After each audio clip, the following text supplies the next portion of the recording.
Makhtar Mbacké lay di jàngalekat fii ci université ci domaine bu ñuy wax santé publique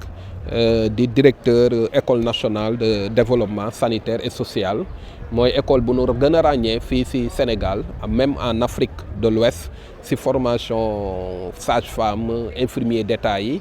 ak aussi même ci d'autres domaines spécialisés yoo xam ne dafa am solo ci formation yi muy maanaam métier kinésithérapie métier anesthésie métier urgence gestion des catastrophes te loolu lépp dafa am solo ci système de santé bi amphi de rentrée bii nag dafa am solo parce que day permettre danoo jàppale ñu gisanteeg étudiants yu bees yi ak ñu fi nekkoon waaw saafonteeg ñoom wax leen nan la ñuy comporté woo te loolu kii mu nekk sama wet nii muy Cheikh Samb mi nga xam ne mooy chef des services administratifs wan na leen présentation boo xam ne bu mucc ayib di leen wax nan lañ war a comporté woo ci biir école te loolu li ñuy wax les règles de bonne conduite dafa am solo loolay permettre ñu gën a sunu lii nga xam ne fi leen ko fekk muy bâtiment yi ak yun fi jot a def yooyu yëpp ñu xam nun koy sàmmee matériel bi ñu xam nun koy aaree ak ni ñuy gérer ku électricité bi nga xam ne dinañ ko rationaliser bu baax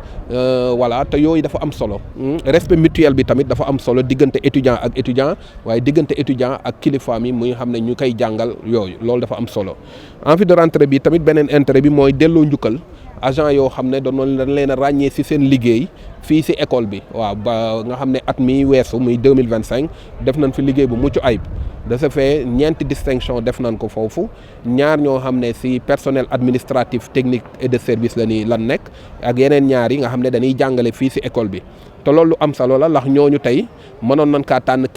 ci ñoom ñëpp mérité nañ ko waaye ñii ñu ko jot a tànn ay modèle la ñuy doon yoo xam ne ñeneen ñi sax dinañ mën a copier ci ñoom pour mën a gën a góorgóorlu ci année yii ñu jëm rawatina année 2026 bi incha allah ak yeneen année yi pour que chaque année ñu jël ci ñoom les meilleurs agents te loolu dafa am solo beneen bi mooy delloo njukkal tamit ñu ñuy jàppale ci liggéey bi rawatina autorités universitaires yi foofu sax laa waroon tàmbalee ndax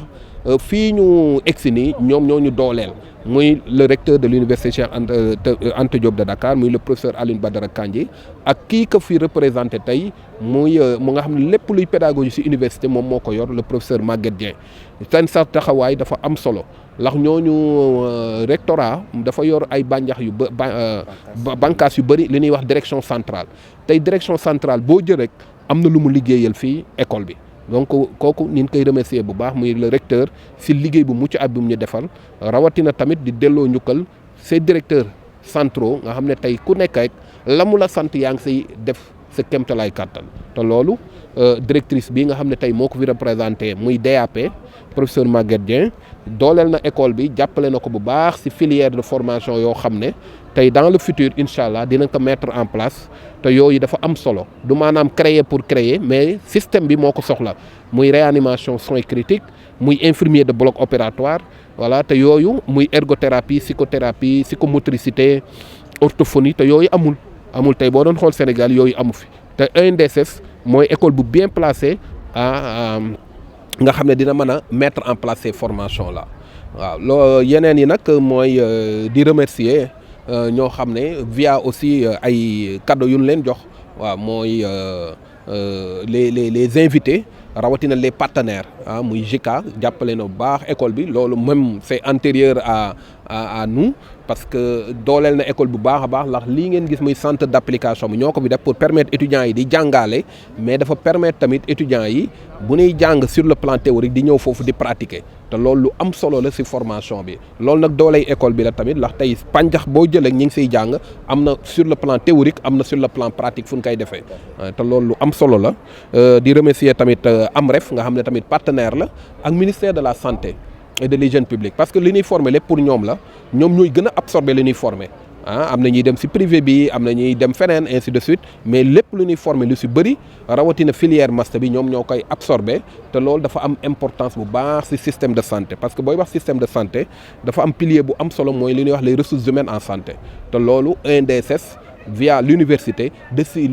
via l'ENDSS de s'y contribuer bu baax a baax sur la mise à la disposition du ministère de la santé des ressources humaines de qualité donc loolu daal la ñu bëggoon a wax di remercier ñëpp di leen remercier yéen tamit ci seen taxawaay voilà pour la couverture parce que loolu lu am solo la parce que doona toll ci domaine boo jamono joo xam ne communication moom bu amul rek voilà dara du leer dara lépp xel yeey lëndam alors que yéenay leeral xel yi di ñu jàppale te loolu ñu ngi leen ciy sant bu di leen gërëm ci seen teewaay di leen sant jërëjëf. Mamadou Makhtar Mbacké lay donc je suis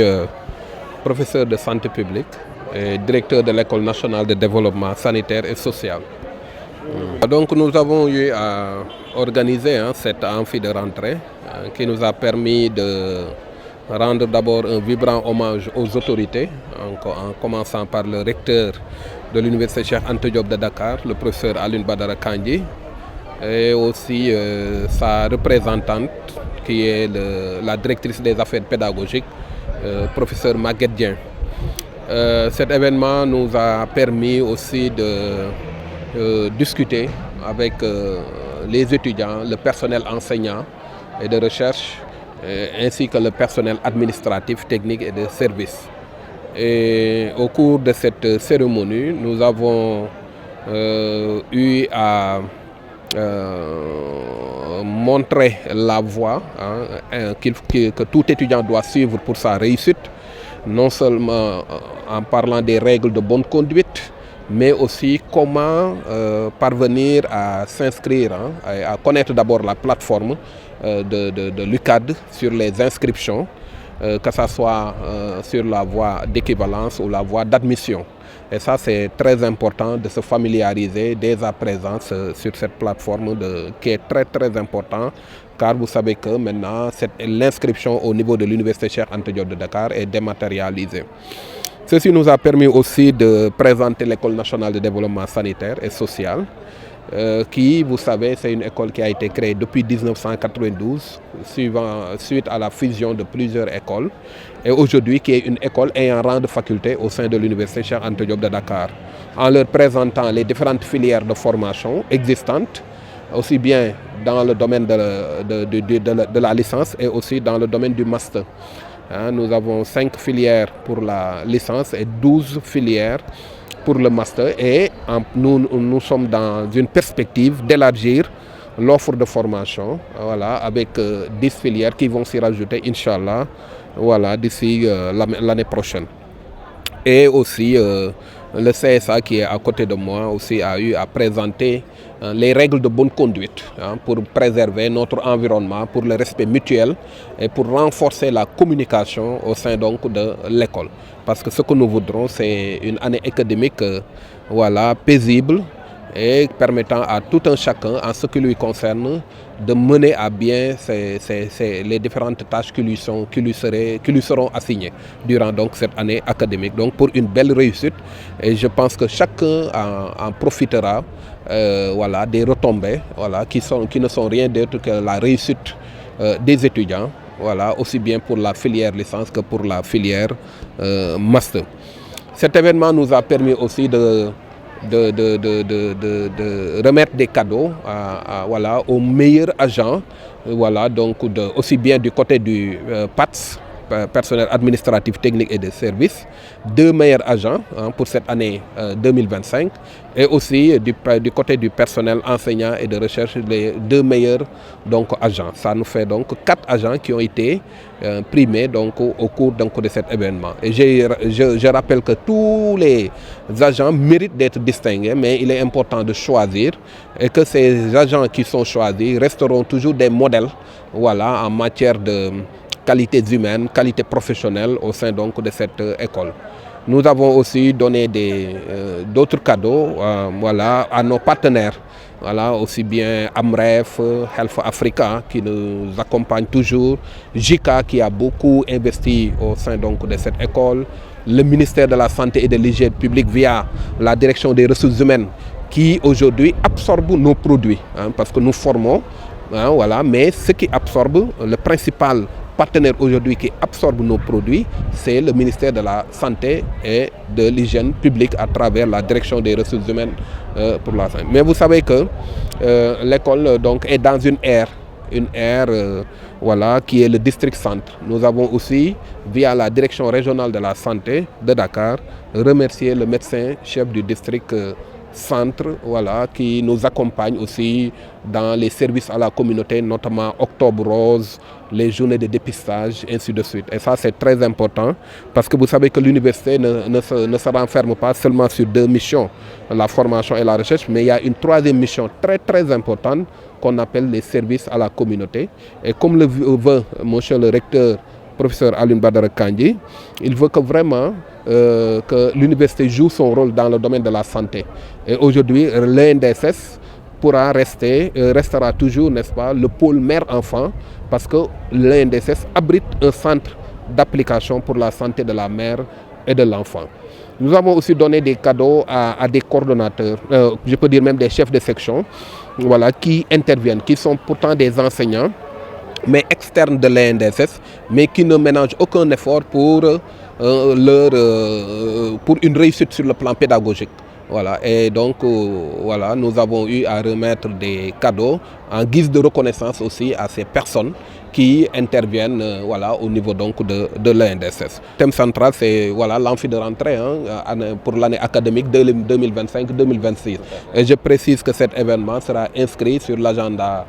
institutionnel, n'est-ce pas, de cette école. Chaque année, nous allons l'organiser, ne serait-ce même à mieux expliquer ces nouveaux étudiants pour que ces derniers soient vraiment prêts pour le démarrage de l'année, de cette nouvelle année académique. Et je précise que cette année va démarrer, voilà, les cours du moins vont démarrer le lundi 19 janvier à partir de 8 h. L'intérêt pédagogique, non seulement c'est la reconnaissance envers les personnes qui s'investissent tellement sur le plan pédagogique au niveau donc de cette école. L'autre intérêt, c'est de permettre aux étudiants de se familiariser avec cette plateforme qui leur permet de s'inscrire facilement. Et en cas de problème, voilà, le personnel est disponible sous la direction du chef des services administratifs. Nous avons un service de scolarité qui est toujours prêt pour les accompagner pour une bonne inscription. Voilà. Et ça, je pense que c'est très important, cette amphi de rentrée.